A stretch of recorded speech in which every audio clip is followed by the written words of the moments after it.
ആ മായന്റെ ഭർത്താവുണ്ടല്ലോ ഭയങ്കര ടോക്സിക് ആന്ന് ദിനേശേട്ടാ.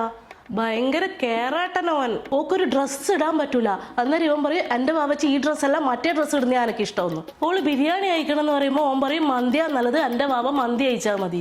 ഓക്ക് ഇൻസ്റ്റാഗ്രാമിൽ ഒരു ഫോട്ടോ ഇടാൻ പറ്റൂല. ഫോട്ടോ ഇടണമെങ്കിൽ ഓൻ ആദ്യം ഓക്കെ പറയണം. മായ ഫ്രണ്ട്സിന്റെ കൂടെ പുറത്തിറങ്ങാൻ നിൽക്കുമ്പോൾ ഓൻ അടുത്ത അടവായിട്ട് വരും. വാവച്ചി ഉണ്ടാവുന്ന വെച്ചിട്ട് രാത്രി ക്യാൻഡിൽ ലൈറ്റ് ഡിന്നർ പ്ലാൻ ചെയ്തതിന് പോലും. എന്നാ പറയണ്ടേ, ഓരോരോ കാലക്കേട്. ഈ മഞ്ഞ ടീഷർട്ട് ഇട്ടിട്ടൊന്നും പുറത്തു പോകല്ലേ ദിനേശേട്ടാ.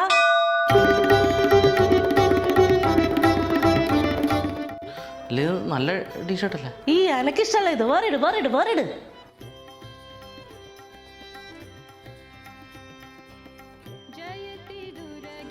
ഇത് മതി, ഇതും വേണ്ട. ആ ഗ്രീൻ ഷർട്ടില്ലേ അതിട്ടാ മതി, അതാ എനക്കിഷ്ടം.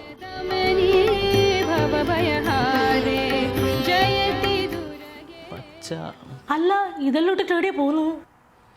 അത് എൻ്റെ കൂടെ പണ്ട് കോളേജിൽ പഠിച്ചെടുത്ത ദുബായിൽ വന്നിട്ടുണ്ട്, ഒന്നിന്ന് കാണണം.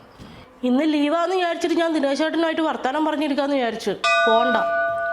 അല്ല ഞാൻ പോയിട്ട് വേഗം വരും. ഓനിന്ന് വന്നേലേ ഉള്ളൂ, പിന്നെയും കാണാം. ഇന്ന് പോണ്ട. ബാക്കി പറ. ആ മായക്ക് സ്വന്തമായിട്ടൊരു തീരുമാനം എടുക്കാൻ പറ്റൂല. എല്ലാം ഓൻ്റെ ഇഷ്ടം. ഓളെ ഇഷ്ടം കൂടി നോക്കണ്ടേ. ദിനേശേട്ടൻ ചിരിക്കൊന്നും വേണ്ട. ദിനേശേട്ടനും ചെറിയൊരു ടോക്സിക് ആണ്. ഞാനും ടോക്സിക് ആണ്. ഇപ്പൊ ദിനേശേട്ടൻ മഞ്ഞ ടീഷർട്ട് എടുത്തത് ദിനേശേട്ടന് മാത്രം ഇഷ്ടല്ലേ, എന്റെ ഇഷ്ടം ചോദിച്ചിട്ടില്ലല്ലോ.